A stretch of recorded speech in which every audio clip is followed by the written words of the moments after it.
Welcome to our channel. Today we how to update Android Jetpack Compose state management efficiently. Detailed guide step by step clearly. To update Android Jetpack Compose state management efficiently, begin by understanding the basics of state in Compose.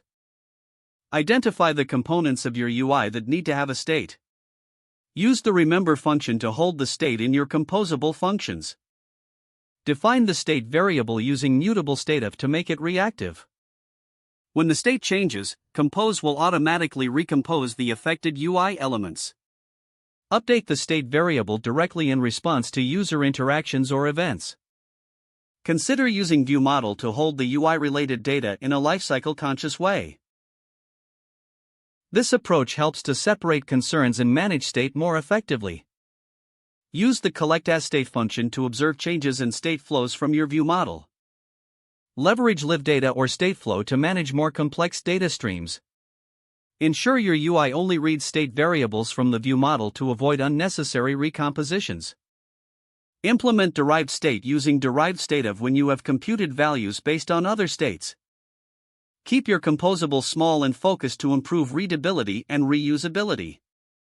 Avoid holding state in deeply nested composables to reduce complexity. Utilize snapshot flow to react to state changes when integrating with other frameworks or libraries. Profile your app using Android Studio's tools to identify any performance bottlenecks in the state management.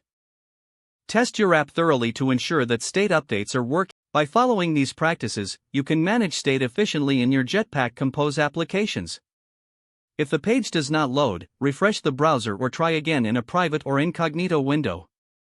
Make sure you are using the correct email address, then retype it carefully to avoid small typos.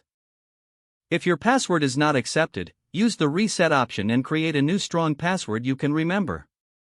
Check your spam folder for verification or security emails, then complete any requested confirmation steps.